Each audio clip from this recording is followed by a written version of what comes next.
The last transmission from Earth's orbital defense stations had been nothing more than static and screaming. Captain Vrex Kalimoros watched through the thick ice crystal viewport of the frozen Sentinel as alien vessels descended like metallic locusts upon the blue marble that had once been humanity's home. The ship's hull groaned softly around him, compressed beneath 3 kilometers of Antarctic ice for the past 73 years. "Captain," whispered Navigation Officer Nix Torion, her breath forming small clouds in the frigid air. "The quantum. Resonance readings are off the charts. Whatever they're using to scan the planet, it's like nothing in our databases." Vrex's cybernetic eye whirred as it adjusted focus, the artificial lens capturing details his human eye couldn't perceive. The invaders' ships were elegant in their brutality, sleek crescents of dark metal that seemed to bend light around their edges. They moved with predatory grace, systematically dismantling Earth's cities with weapons that turned matter into rapidly expanding plasma clouds. The frozen Sentinel had been humanity's ultimate contingency, a prototype vessel built with experimental phase shift technology that could exist partially outside normal spacetime. When the Global Defense Network detected the approaching alien fleet 6 months ago, the ship had been ordered to Antarctic Station Omega-7, where it was deliberately encased in ice and powered down to near dormancy. Only a skeleton crew of 12 remained aboard, waiting for the moment when humanity's last card could be played. "Engineer Rask," Vrex called softly to the massive figure hunched over the quantum core controls. "Status report on the phase shift drives." Rask Ironright looked up from his console, his scarred face grim. "The crystalline matrix is stable, Captain. 73 years of ice compression actually improved the resonance chambers. We're running at 112% optimal efficiency. Through the ship's sensors, they watched cities burn. New York disappeared in a flash of blue-white energy.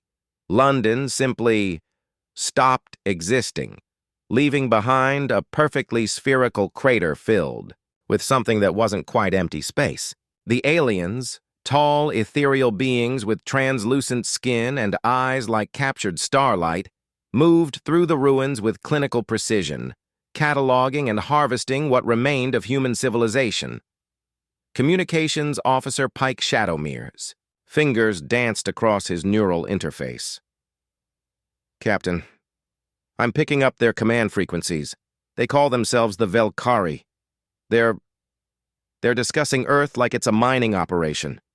Apparently, our planet sits on something called a quantum nexus point that they need for their empire's expansion."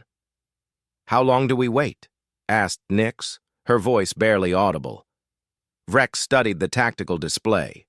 The Velkari had 17 capital ships in orbit, each one the size of Manhattan.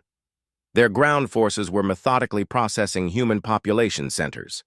"In 12 hours, Earth would be stripped bare. We wait until they think they've won," Vrex replied. "The Sentinel wasn't built to fight 17 ships. It was built to fight their entire civilization. The phase shift technology represented humanity's greatest scientific achievement, the ability to exist in multiple dimensional phases simultaneously. While active, the ship could strike targets across vast distances by temporarily shifting portions of itself into parallel dimensions. The Velkari's energy shields were designed to deflect attacks from their own dimensional plane. They couldn't defend against weapons that existed in 17 dimensions at once. "Begin pre-flight sequence," Vrex commanded. "Silent running protocols. We rise in 6 hours." The ice began to crack with sounds like thunder. Deep beneath the Antarctic glacier, thermal generators that had slumbered for 7 decades roared back to life, their fusion hearts pumping superheated plasma through the frozen Sentinel's veins. The ship's hull, forged from a titanium ceramic composite threaded with quantum-responsive filaments, began to glow with barely contained energy. Vrex felt the familiar sensation of the neural crown settling onto his skull, its crystalline tendrils interfacing directly with his brain stem. The ship's consciousness merged with his own, a symphony of data streams, system reports, and tactical assessments flowing directly into his mind. Through the ship's senses, he could feel every rivet, every wire, every quantum fluctuation in the phase shift drives. Phase shift drives online, reported Engineer Rask, his cybernetic arms moving in perfect synchronization as he adjusted the containment fields. Dimensional anchors are responding. We're looking at 17 stable phase layers, Captain. Science Officer Lyra Void Whisper looked up from her quantum analysis station, her pale eyes reflecting the blue glow of her instruments. The Velkari are using tachyon-based scanning arrays. Impressive technology, but they're only scanning our primary dimensional layer. They have no idea we can exist across multiple phases simultaneously. The Sentinel began its ascent, the ancient ice parting, like water before its phase-shifted hull. To any observer, the ship would appear to flicker in and out of existence, solid one moment, translucent the next, sometimes visible only as a distortion in the light. The quantum drives allowed it to exist in a superposition of states, neither fully present nor completely absent from any single dimension. Medical Officer Kada Nighthealer monitored the crew's vital signs as the ship's reality warping systems came online. Neural stability is holding steady across all stations. The bioquantum interfaces are adapting well to the phase shift fields. Through the ice, through water, through air, the Sentinel rose like a ghost given form. The Velkari orbital sensors registered nothing. Their instruments couldn't detect something that existed primarily in dimensions they couldn't perceive. Captain, Pike's voice carried a note of urgency. I'm intercepting Velkari communications. They're preparing for the final phase of the harvest, something called quantum extraction. They're going to drain Earth's dimensional nexus point. If they succeed, the planet dies, Vrex finished. How long? 4 hours, Captain. They need time to align their harvesting arrays with Earth's quantum field resonance. Vrex's cybernetic eye focused on the tactical display. The 17 Velkari capital ships hung in orbit like sleeping predators, their hulls bristling with weapons that could crack continents. Each ship housed a crew of thousands, their minds linked in a collective consciousness that allowed for perfect coordination in battle. Weapons Officer Zara, Vrex called to the woman at the fire control station. Status on the dimensional torpedo array. Zara Stormbreaker's fingers caressed the targeting controls with practiced precision. All tubes loaded with quantum phase warheads, Captain. Each torpedo can shift through 17-dimensional layers before impact. Their shields won't even register the attack until it's too late. The ship broke the surface of the Antarctic ice like a silver needle-piercing black cloth. Above them, the aurora borealis painted the sky in sheets of green and gold, its natural beauty a stark contrast to the burning cities visible on the horizon. Stealth systems engaged, reported Nix. We're running dark across all known sensor spectrums. Even if they spot us visually, their targeting systems won't be able to lock on. Vrex felt the weight of humanity's future pressing down on his shoulders. 12 crew members aboard a single ship, facing an entire invasion fleet. But the Sentinel was more than just a vessel. It was humanity's defiance given form, proof that they would not go quietly into extinction. Take us to orbital insertion altitude, he commanded. Silent approach. We make one pass, hit all 17 ships simultaneously, then phase shift to dimensional layer 7 for damage assessment. The hunt was about to begin. The frozen Sentinel slipped through Earth's atmosphere like a whisper made manifest, its phase-shifted hull leaving no heat signature, no electromagnetic trace, no disturbance in the quantum foam that comprised the fabric of space-time. Below, the Velkari continued their methodical harvesting of human civilization, their ground forces moving through the ruins with the efficiency of a well-oiled machine. Through the ship's multi-dimensional sensors, Vrex observed the alien invaders with growing understanding. The Velkari were not conquerors in the traditional sense. They were gardeners, cultivating civilizations until they reached the precise moment of quantum ripeness before harvesting the dimensional energy that accumulated around sentient life. Earth was not their first victim, nor would it be their last. "Captain," Lyra Void Whisper's voice carried across the bridge, her quantum analysis revealing disturbing truths. "I'm detecting resonance patterns from at least 47 other star systems in their ship configurations. Each pattern represents a dead civilization, their technology, their dimensional energy, absorbed and repurposed." The weight of genocide pressed against Vrex's consciousness. 47 civilizations, countless billions of lives, all reduced to fuel for the Velkari's interdimensional empire. The neural crown pulsed against his skull as righteous fury flowed through the ship's systems, every circuit burning with humanity's refusal to become civilization number 48. Engineer Rask monitored the quantum cores as they prepared for combat. "Phase shift drives are running hot, Captain. The dimensional matrix is stable across all 17 layers.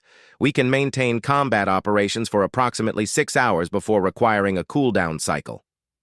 6 hours to save a species. Vrex's fingers tightened on the command throne's armrests as tactical data flowed through his augmented consciousness.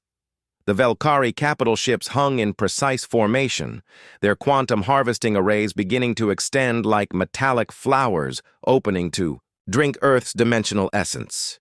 "Weapons status, Zara." Zara Stormbreaker's eyes gleamed with predatory focus. "Dimensional torpedo tubes are loaded with our full complement of quantum phase warheads. Each torpedo carries enough phase-shifted antimatter to crack a moon. Targeting solutions are locked for all 17 enemy vessels." The beauty of the quantum phase torpedoes lay not in their explosive power, but in their ability to exist across multiple dimensions simultaneously. While the Velkari's shields could deflect energy and matter from their native dimension, they had no defense against weapons that struck from 17 different dimensional angles at once. "Pike, any change in their communication patterns?" "Communications." Officer Pike Shadowmere shook his head. "They're still operating under the assumption that Earth is defenseless. Their collective consciousness shows no awareness of our presence.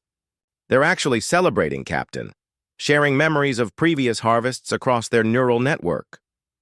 Through the quantum sensors, Vrex watched as the Velkari's harvesting arrays locked onto major population centers.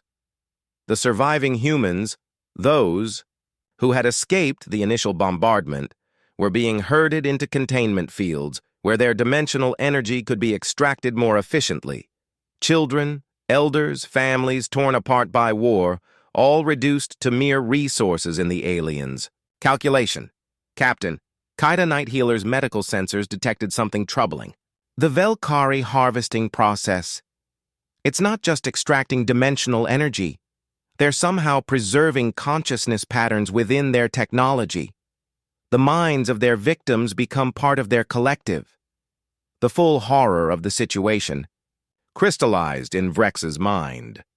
The 47 dead civilizations weren't truly dead.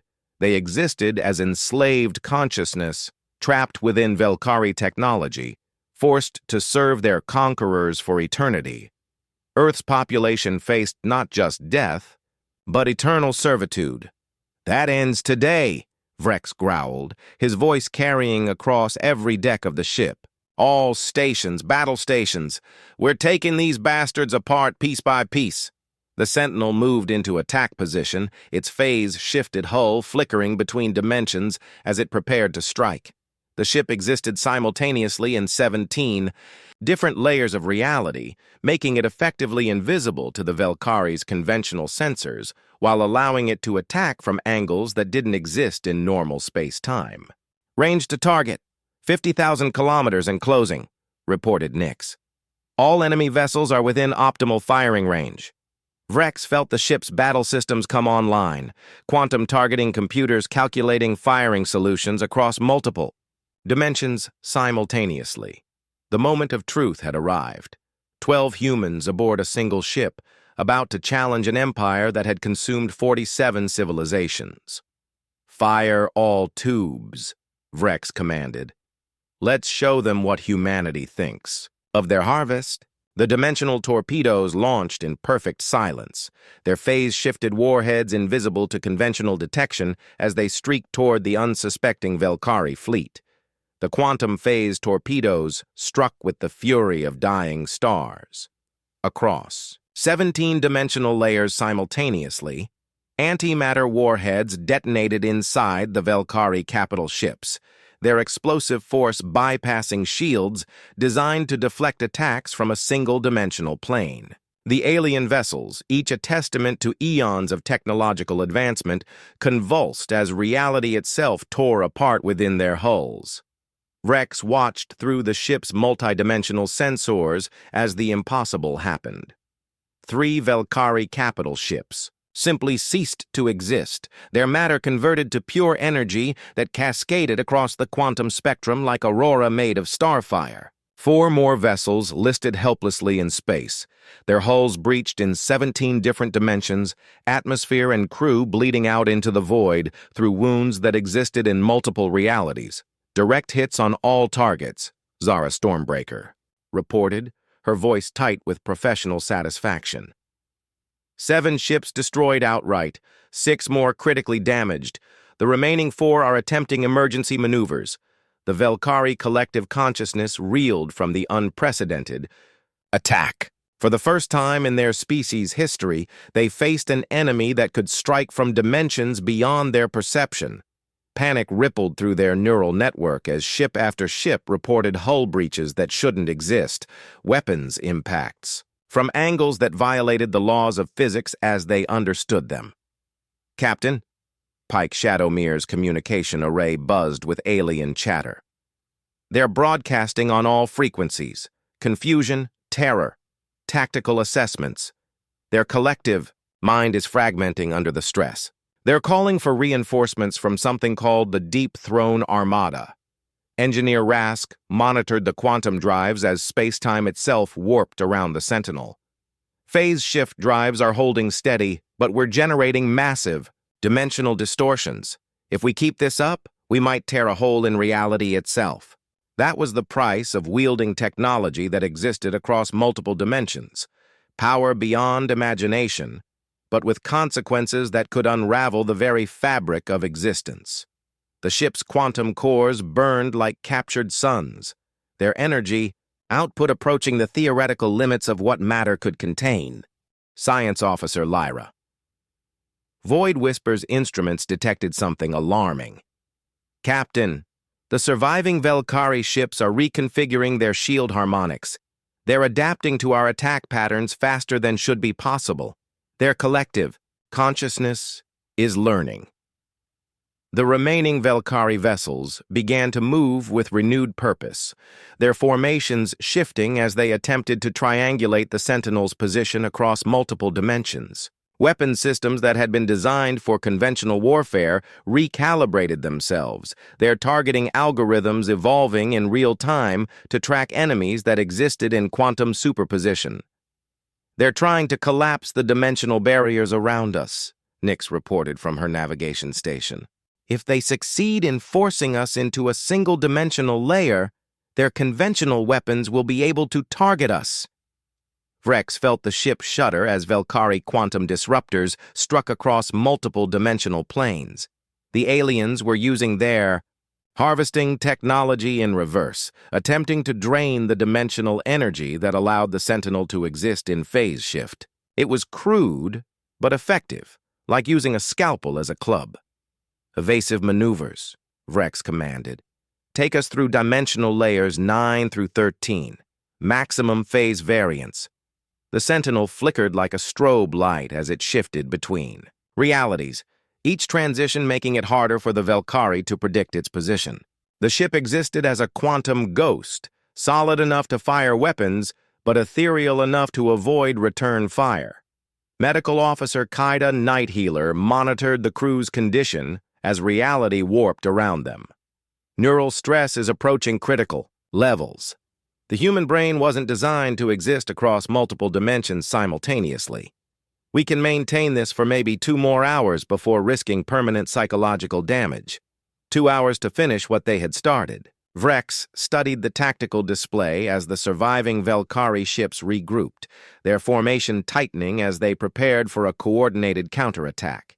The aliens were adapting faster than expected, their collective consciousness sharing tactical innovations across their remaining vessels in real time. They're preparing something, Zara observed, her weapon sensors detecting massive energy buildups across the enemy fleet. Power readings are off the charts. They're channeling energy from their quantum harvesting arrays into their weapon systems. Velkari were desperate enough to weaponize their own harvesting technology, turning tools designed to drain dimensional energy into weapons capable of tearing holes in space-time itself. It was a dangerous gambit that could destroy Earth in the process, but their species had never faced an enemy capable of striking from multiple dimensions simultaneously. All tubes, reload with our remaining quantum phase warheads, Vrex ordered. We end this before they can adapt further. The hunt was entering its deadliest phase, and only one species would survive to see the dawn. The Velkari's desperation manifested as weapons of unimaginable destruction. Their quantum harvesting arrays, originally designed to drain dimensional energy from living worlds, reversed their polarity and began to tear gaps in the fabric of space-time itself. Reality bled around the edges of these wounds, creating zones where the laws of physics became mere suggestions and matter existed in states that had no names in any language. Captain, Lyra Void Whisper's voice carried notes of awe and terror. They're creating artificial singularities using harvested dimensional energy as fuel. If those collapse, they'll take half the solar system with them.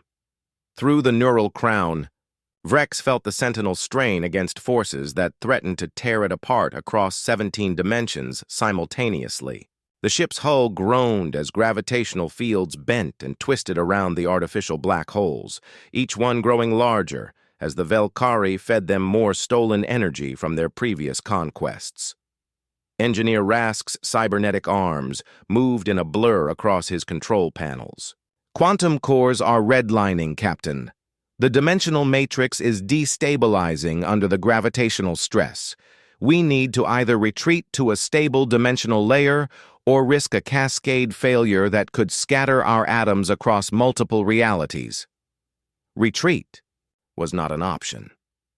Below them, Earth's surviving population watched the cosmic battle unfold in the heavens, their upturned faces reflecting the terrible beauty of starfire and quantum lightning.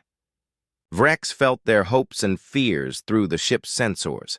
Millions of human souls depending on 12 crew members aboard a vessel that existed in the spaces between realities. Pike, what's the status of their collective consciousness?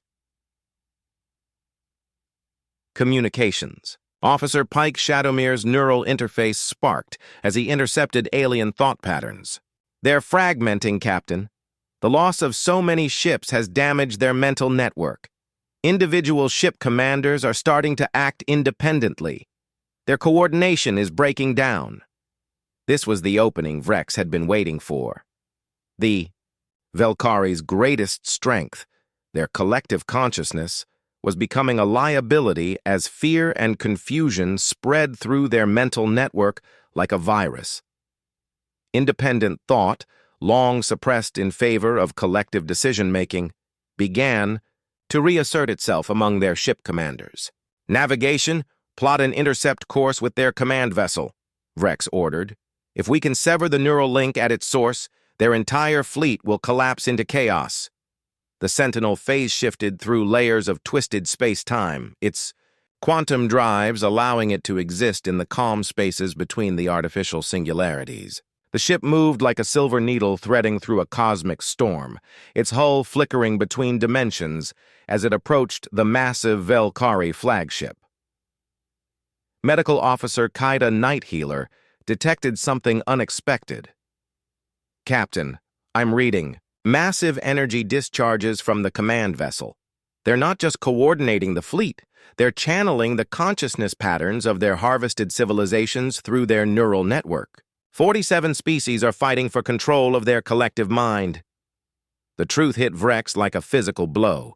The enslaved consciousness of the Velkari's victims weren't passive. They were actively sabotaging their captors from within their own technology. Every thought, every memory, every dream of the 47 dead civilizations was waging war against their conquerors in the quantum realm of pure consciousness. "They're helping us," he whispered. "The harvested minds.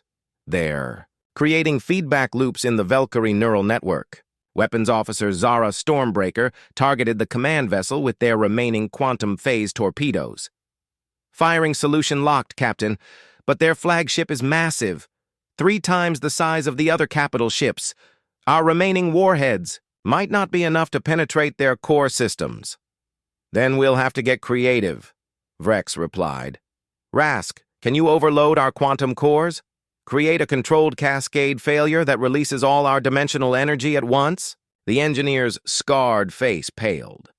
"That would turn the Sentinel into a quantum bomb, Captain. The explosion would exist across all 17 dimensional layers simultaneously. Nothing could survive it, including us." Vrex felt the weight of command settle on his shoulders like a lead cloak. 12 lives against the survival of humanity and the freedom of 47 enslaved civilizations. The mathematics of sacrifice were brutal in their simplicity. "Wait," Lyra Void Whisper looked up from her quantum analysis station. "Captain, I'm detecting massive instabilities in the Velkari's artificial singularities. The gravitational fields are interfering with each other. If we could destabilize just one of them—" "A chain reaction," Nyx breathed from her navigation console. "The collapsing singularities would create a cascade effect, tearing apart their entire fleet." Hope flickered in Vrex's cybernetic eye. Instead of destroying themselves, they could turn the Velkari's own weapons against them. It would require precise timing and perfect execution, but it offered something suicide did not: the possibility of survival. "All stations, prepare for the most dangerous maneuver in human history," Vrex announced. "We're going to thread the needle between artificial black holes and turn their own weapons into their funeral pyre." The final gambit was about to begin. The Frozen Sentinel dove through the heart of the artificial maelstrom, its phase-shifted hull flickering between dimensions as it navigated the impossible maze of warped space-time. Artificial singularities hung like black jewels against the star field, each one devouring light and matter, while growing steadily larger as the Velkari fed them harvested dimensional energy. Distance to target singularity: 15,000 kilometers, Navigator Nyx Torion reported, her voice steady despite the cosmic forces trying to tear their ship apart. "Gravitational stress is approaching hull tolerance. Any closer, and we'll be past the point of no return." Vrex felt the ship strain against forces that could compress entire planets into points of infinite density. The quantum cores burned like captured supernovas, their energy output the only thing preventing the Sentinel from being drawn into the hungry maws of the artificial black holes. Science Officer Lyra Void Whisper's instruments tracked the delicate balance between the singularities. The gravitational fields are creating interference patterns in the quantum foam. If we can disrupt the containment field of the primary singularity at just the right moment, the cascade effect will propagate through all 6 artificial black holes.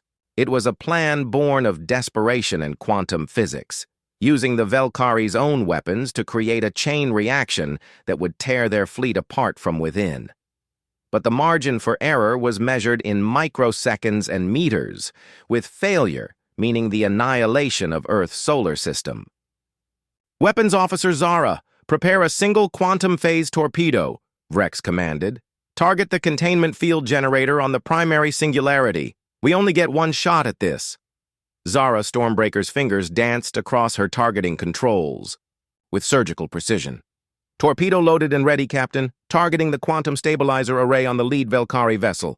But, sir, if I miss by even a few meters, the torpedo will be pulled into the singularity and we'll lose our only chance." Through the neural crown, Vrex felt the collective consciousness of the ship's crew, their fears, their hopes, their absolute determination to save humanity from extinction. 12 souls linked together by technology and purpose, facing odds that would make gods weep. Communications. Officer Pike Shadowmere's voice cut through the tension.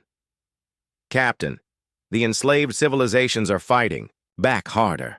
The Velkari neural network is fragmenting completely. I'm detecting independent thought patterns in 47 different languages. They're coordinating some kind of rebellion from within their captors' collective consciousness. The harvested minds were making their own desperate gambit, using the chaos of battle to break free from their quantum prison.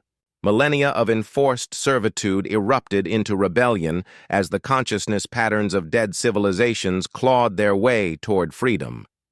Engineer Rask monitored the quantum drives as reality warped around them. Phase shift matrix is holding, but barely. The gravitational fields are causing dimensional shear across all 17 layers.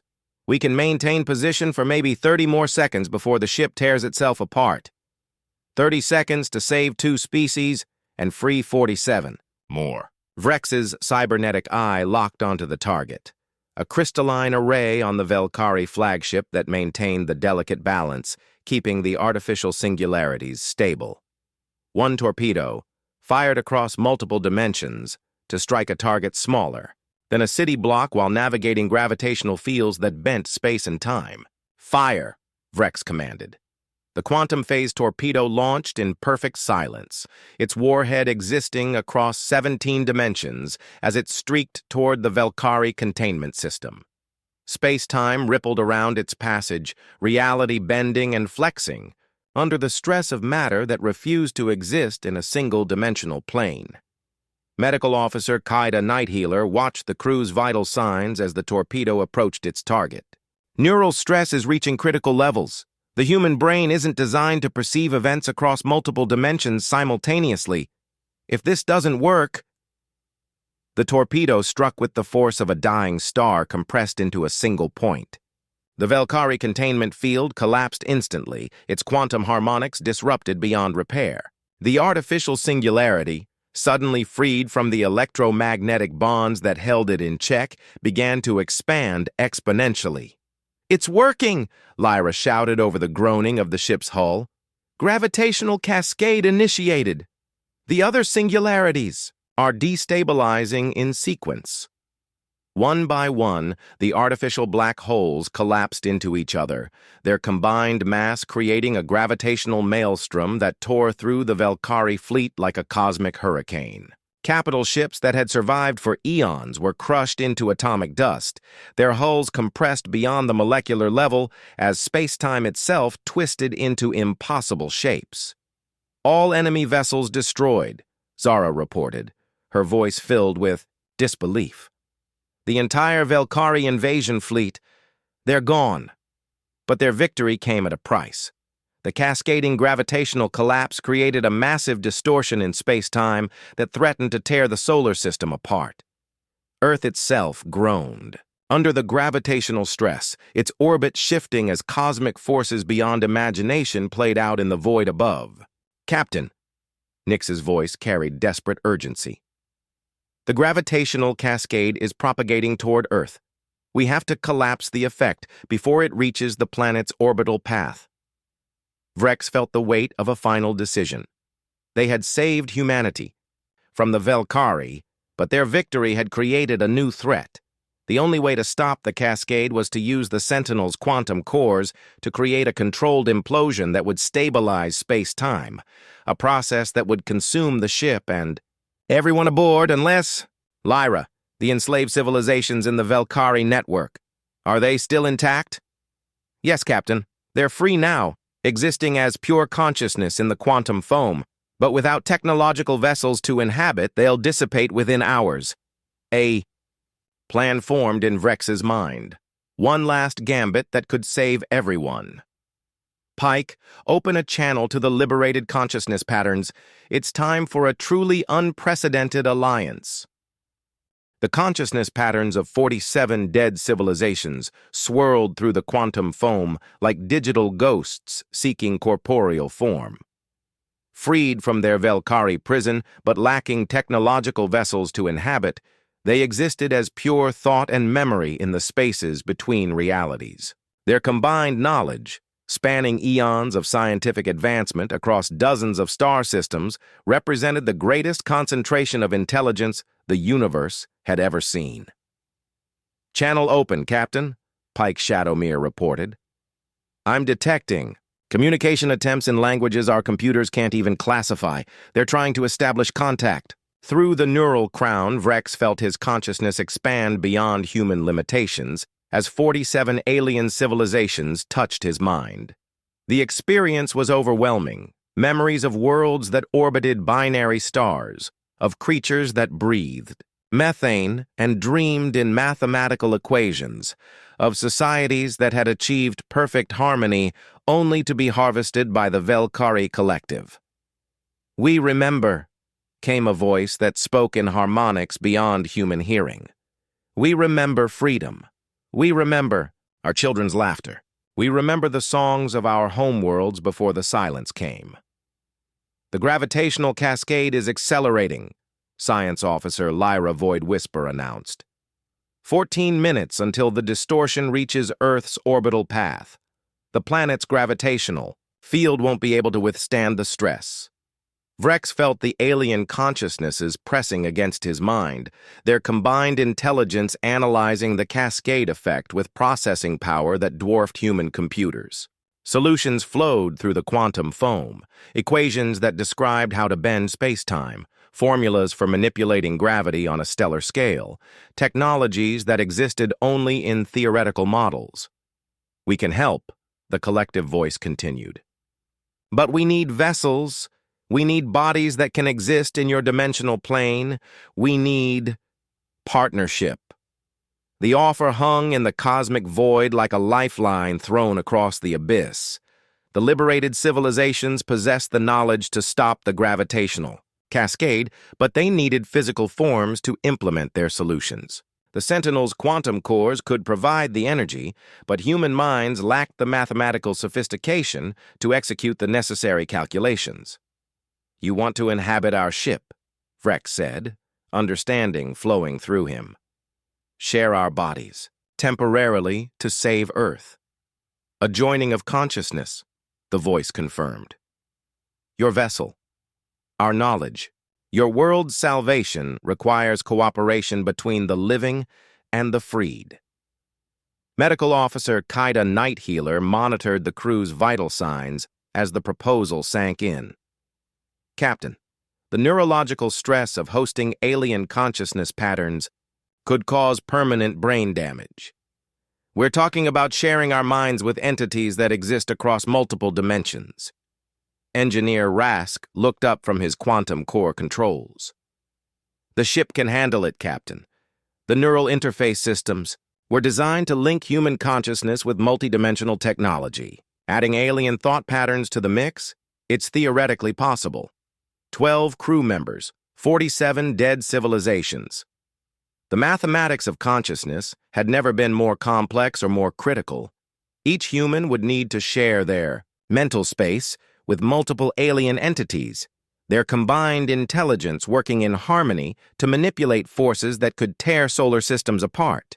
"Do it," Vrex commanded. "All stations, prepare for consciousness integration. We're about to become the first truly multi-species collective in galactic history." The joining began with whispers in languages that had been silent for millennia. Alien consciousness patterns flowed through the ship's neural network, settling into human minds like memories from dreams half-remembered. Vrex felt his awareness expand as beings of pure thought shared his mental space, a crystalline entity that had once been a living gemstone, a gaseous intelligence that had evolved in the atmosphere of a gas giant, a hive mind that had spanned an entire planetary system. Navigator Nyx Torion gasped as mathematical concepts beyond human comprehension flooded her consciousness. "I can see it," she whispered. "The cascade pattern, The gravitational resonance frequencies. I know how to stop it. Across the bridge, each crew member underwent their own transformation.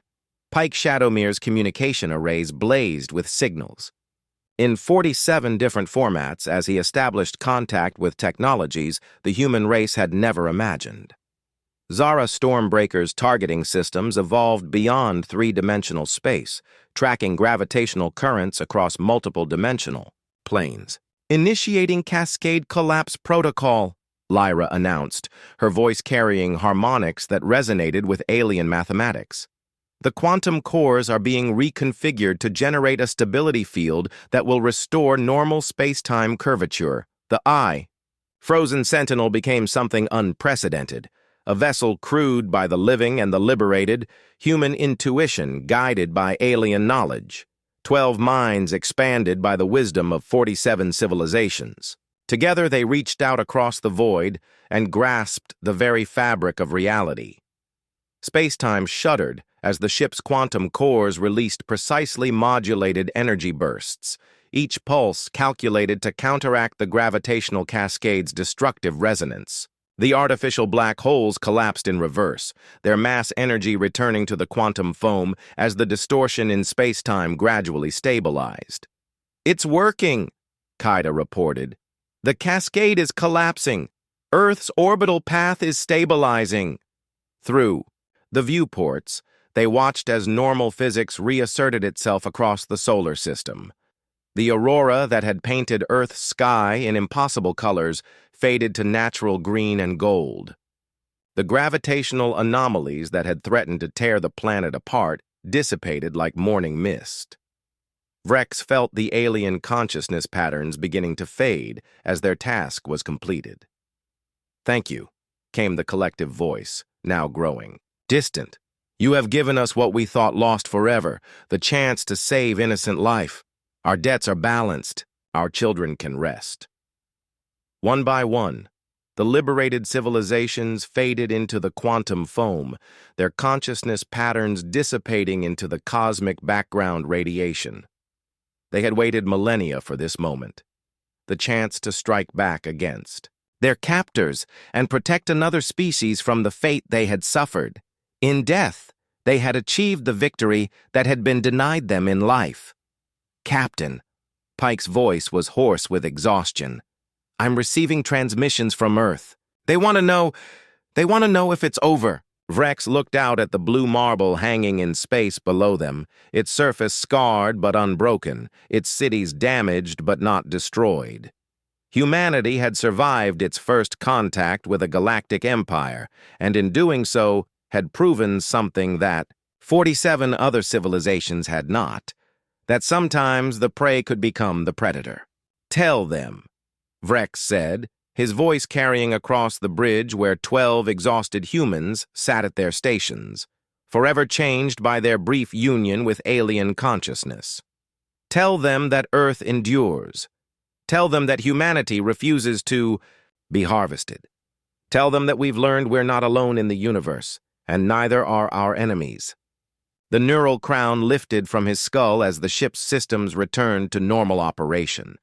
The Frozen Sentinel had fulfilled its purpose, its experimental technology proven in the crucible of interstellar warfare. But more than that, it had become something unprecedented, a symbol of cooperation between species, a testament to the power of unity in the face of extinction. Through the quantum foam, faint echoes of alien gratitude whispered across dimensions. 47 civilizations had found peace at last, their long imprisonment ended by 12 humans who refused to accept defeat. The Velkari collective was broken, their empire scattered, their harvesting technology turned against them in a moment of cosmic justice. Engineer Rask powered down the quantum cores, their stellar fire dimming to a gentle glow. "Phase shift drives offline, Captain. We're back in normal space-time. The ship is stable, the crew is alive, and Earth—" He paused, looking at the tactical display that showed a planet free from alien occupation. "Earth survives." As the Sentinel began its descent toward the surface, Vrex reflected on the battle they had fought and won. Humanity had faced the darkness between the stars and emerged victorious, not through superior firepower or advanced technology, but through something the Velkari had never understood: the willingness to sacrifice everything for those who could, not fight for themselves. The ship that had hidden beneath the ice for 73 years had become humanity's salvation, and in saving their own species, they had liberated 47 others. It was a victory that would echo across the galaxy, a warning to any who might threaten Earth in the future. Humanity was no longer alone in the universe, but now neither were their enemies. The frozen sentinel descended through Earth's atmosphere, like a falling star, carrying its crew home to a world that would never again take its place in the cosmos for granted. Behind them, the quantum foam shimmered with the grateful whispers of the freed, and ahead lay a future where humanity would take its place among the stars, not as victims, but as guardians of freedom itself. The hunt was over. The harvest had failed. And in the silence of space, new alliances were already beginning to form among the survivors of distant worlds, united by the knowledge that sometimes, when the darkness seems absolute, a single light can illuminate the entire universe.